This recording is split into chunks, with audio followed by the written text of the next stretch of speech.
quit most, if not all, social media.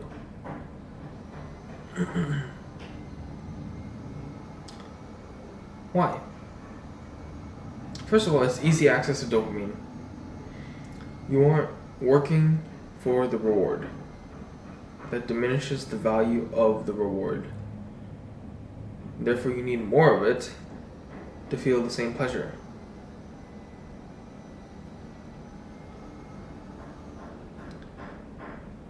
And while that happens, that makes the physical reality and life much duller. It makes you want to escape even more into excitement, novelty, etc. In which that it's a cycle. You just keep on. You go to social media first, to get dopamine, and then you want more, so you go back to social media, and it's a toxic cycle. And the regular things in life become boring, unbelievably boring. The thing is, you spend most of your time in real life.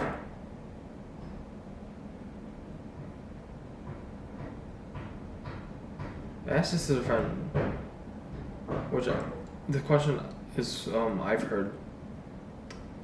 heard the question from somewhere else, but it's, do you live to go on social media?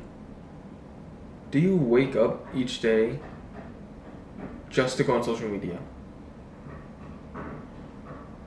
I imagine not. So why are you so obsessed with it?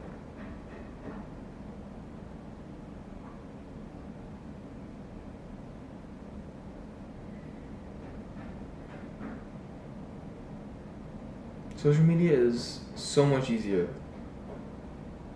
to waste time with. And you won't even be able to recognize it. You'll be so caught up. And it's like, how many times have you said to yourself that you're just going to check for 1 minute and then half an hour blows by, an hour blows by, 2 hours blows by? How many times are you going to do that? Like, come on. Come on.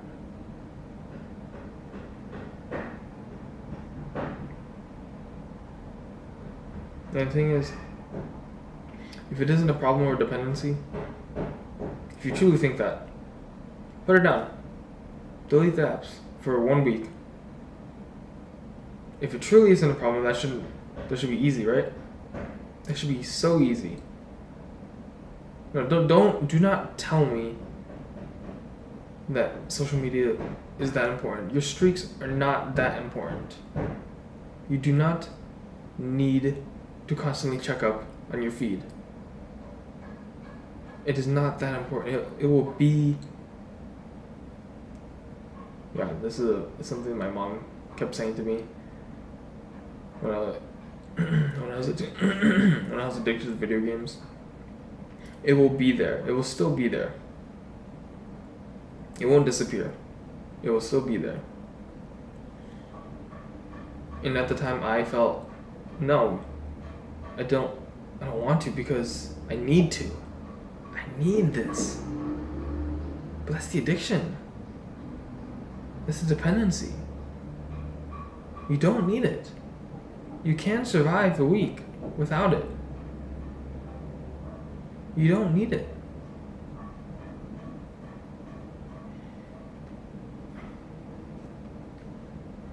I mean, this is quite perfect timing because I literally just watched Hamza. Well, not really watched. I listened to Hamza's podcast / he posts both podcasts and videos, but the video came from his main channel, but it's also posted to his unfiltered podcast on Spotify. I mean, it's a perfect time because he was saying that he needs to quit social media and he has decided to quit it for a week. And it's a coincidence because I wrote the script yesterday. And and I'm now recording the video today.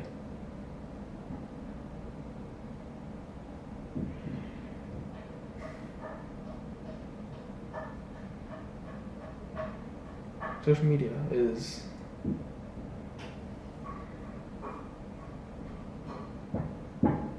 and I think that we all know what social media does to us now. It's not like we don't know anymore. It's not like we don't know the addictiveness of social media. We do. Or at least I hope you do. Well, if you don't, now you do. Maybe. The algorithms used in social media are specifically generated and designed to keep you for the most amount of time on it. And it isn't really out of ill will, but they're designed that way. And you're suffering for it. It may not originally be out of ill will, but it's making you suffer. I truly believe that.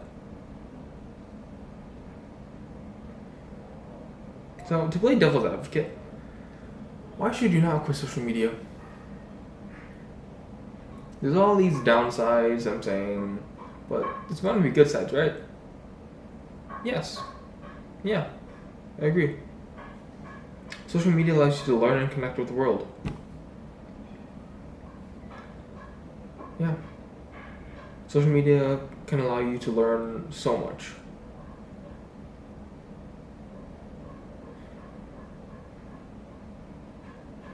But the thing is, how much is too much? Do you need to go on a YouTube rabbit hole, diving into niches that you won't ever use? I would say that YouTube has taught me the most, and I think that YouTube is the most valuable social media application. It offers the most value to me. It teaches me the most.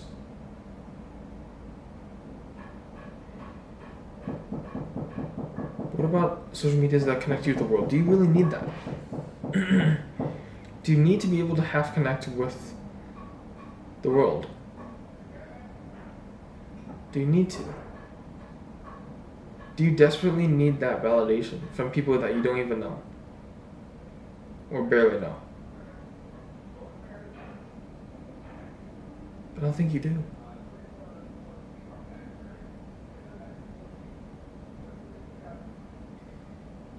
I don't think you really want that.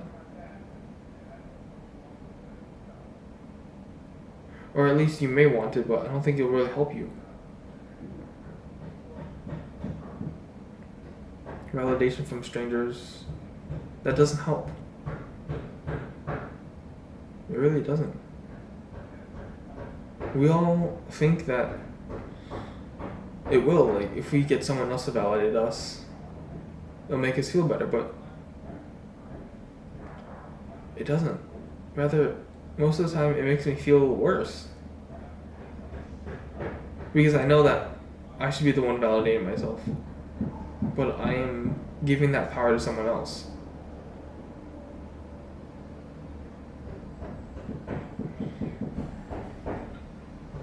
So yes, social media allows you to learn. And I've learned greatly.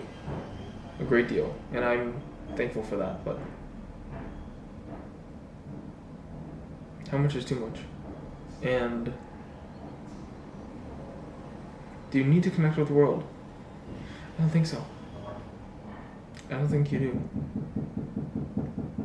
At least for regular people. If you're like an activist or something, yeah, that's helpful. But if you're a regular person, I don't think you do. Social media can provide role models that you don't have in real life.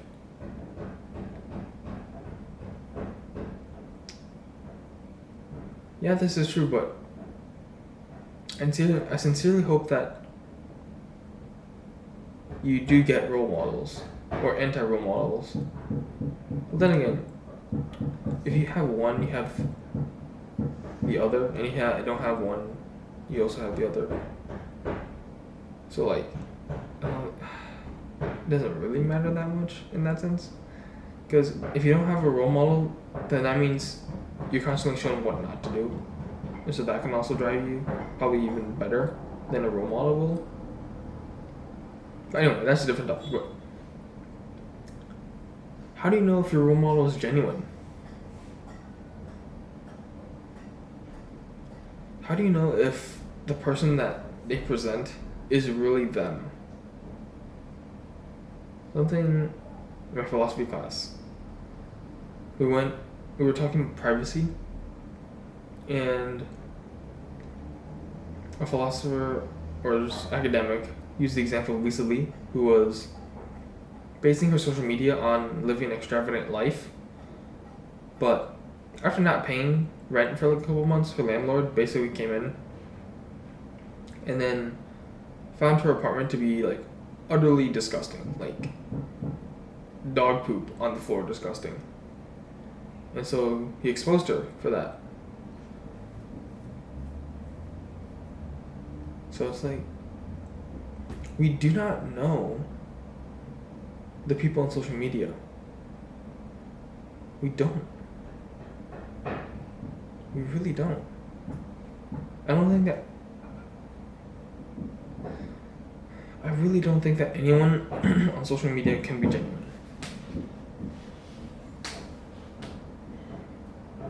It sounds extreme, like, but I think it's true. Unless you have like a 24/7 stream of your entire life at all times, I don't think you can be truly genuine on social media.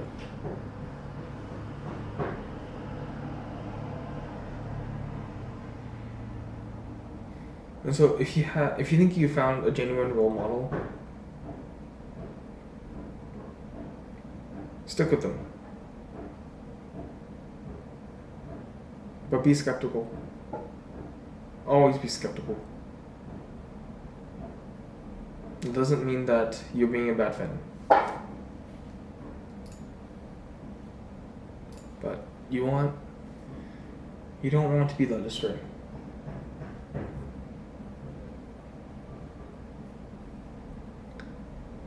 So, last reason I thought of was everyone else has it. Everyone else has Instagram, Snapchat.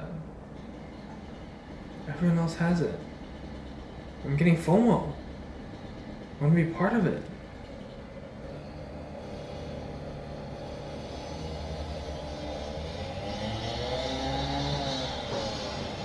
What are you missing out, though?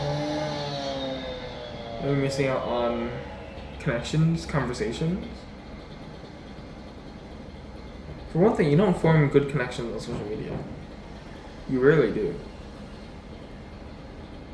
2, you don't really have good conversations on social media.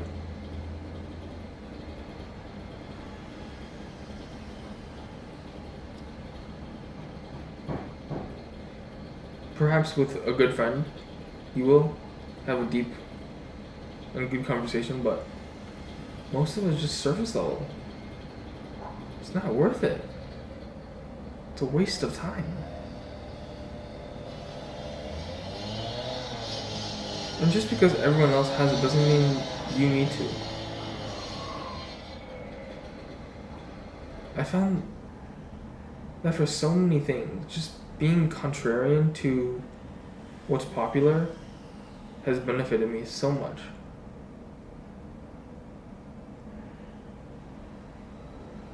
Buying Supreme branded jackets, hoodies, shirts, shoes, backpacks.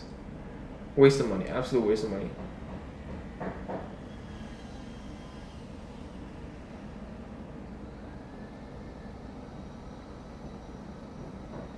Being contrarian. That doesn't mean you always need to be contrarian, but at least think about things. At least reflect on why you want it. If it's FOMO, then I think that's all the more reason to not get it. That's telling you something. Because the truth is, you won't really be missing out on anything. At least, I can't say that. Because there are definitely some things you can miss out on. But like social media, I think anything with social media, you can miss out on. And it'll be fine. It'll pretty much be fine.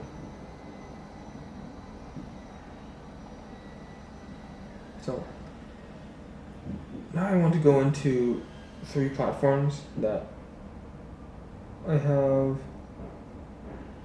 the most experience with, I guess. So the first one is Instagram. And I would say Instagram is probably the fakest of the 3 that I am going over. That's because pictures dominate the platform. And with pictures, they're easily influenced by so many factors that are not Photoshop. Like, for example, the fitness industry, lighting, pump, angles, filters. That can change a physique shot so drastically. It's not even comparable. And onto that, Photoshop. It's fake. All that shit's fake.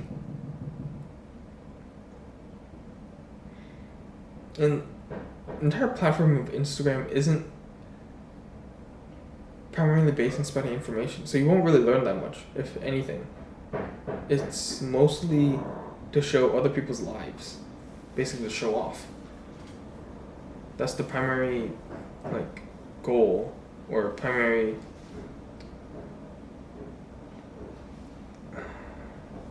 I can't think. That is the primary function of Instagram.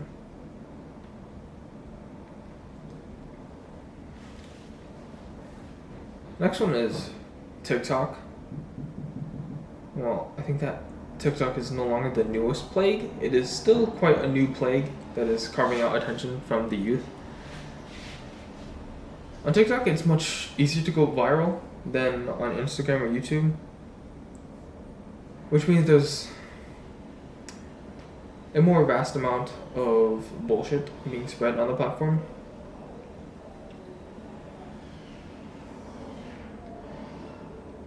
It makes the platform is very easy to go viral on. The platform makes content that it makes extreme content very easy to access. And well, you can probably already imagine some things that can go wrong with that. I would say that, okay, this is the 4th one, but the newest one that I've heard of is Be Real, which is basically just making you post a picture randomly every single day. And even then, you can postpone that picture by 24 hours. So even then, there's a level of fakeness. Like, come on. Like, what the hell is that? Like, come on. This is bullshit.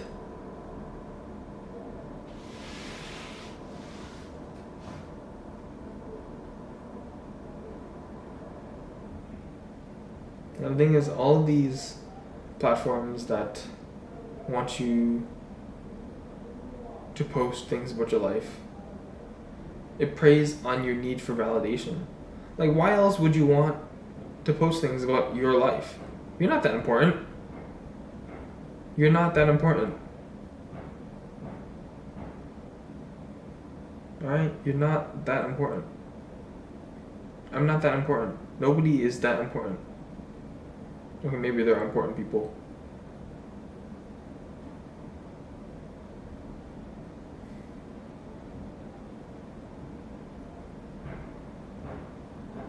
It's targeting one of our fundamental needs.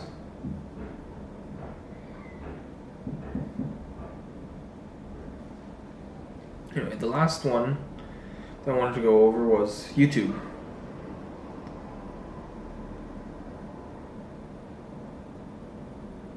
I would say that YouTube is probably the hardest to really sink lots of time in because it's more long forms of content. But you can still endlessly go on with like videos and such.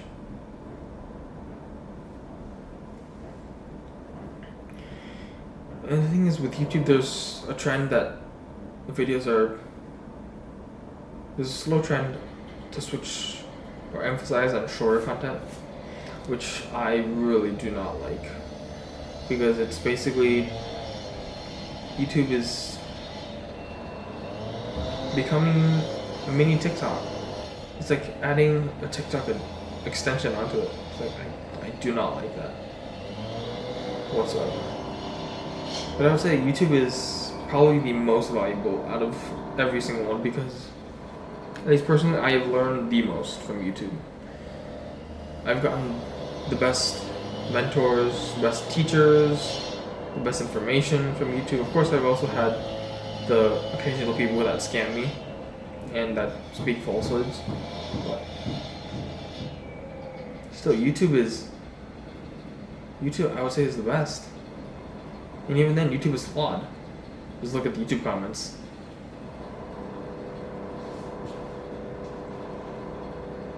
So, only have one social media account, app, whatever. Because I don't think you need to have more than one. I don't think you do. If you're looking for content creators, they use multiple platforms for your choosing.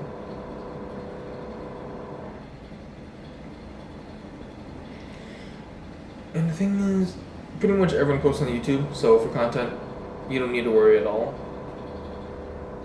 And for people who you want to see, like Instagram models, like, are you truly deriving any value from it? I don't think so. I don't think you are. It may feel like it. It may feel like you're getting value of seeing a model in a particular pose that will emphasize your sexual traits. But you're not getting anything out of it. You may think you are. But you're not going out into the world and actually doing something but your need for sexual gratification.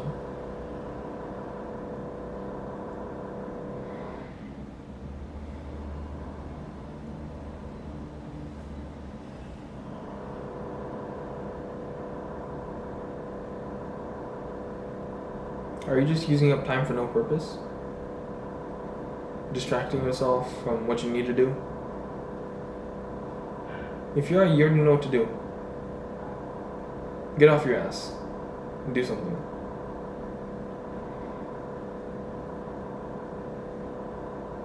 I'm not saying entertainment is not a purpose though.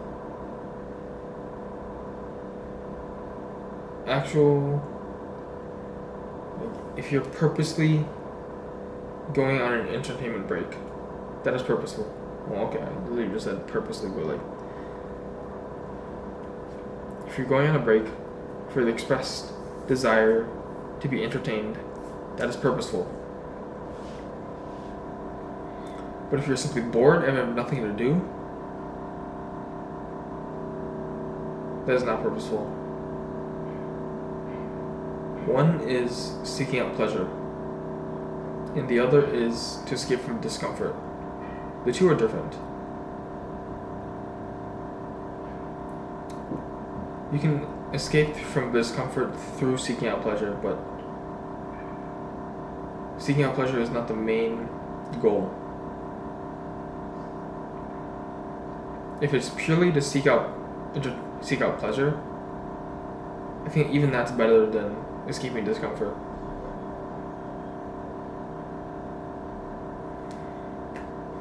So, currently I pretty much only use YouTube. I have Instagram for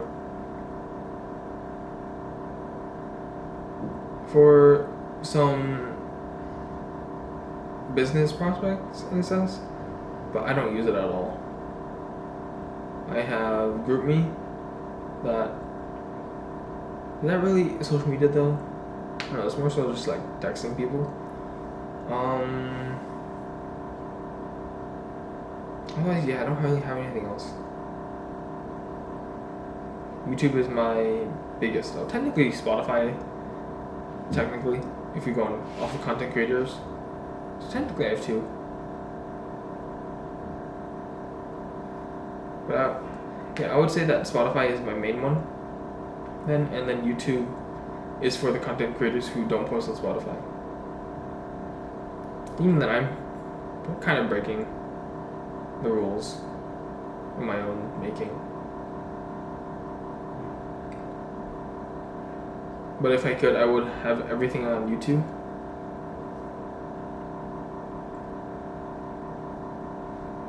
So maybe instead of only having one, actually no, only have one, because I think that, and I'm giving myself an exception, I really am, but I think that most people, if you're addicted to social media, you will not be able to get away with more than one. You might not even be able to get away with one. You might need to delete them all and then slowly introduce them again. Or you could also gradually stop using them and then gradually go up. Actually, don't go up. Do not go up. You just gradually go up. Go down. So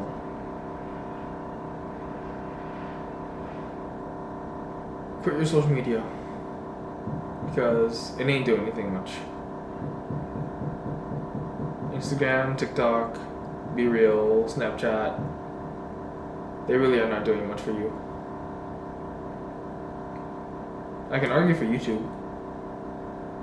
I can defend YouTube, but everything else, I can't.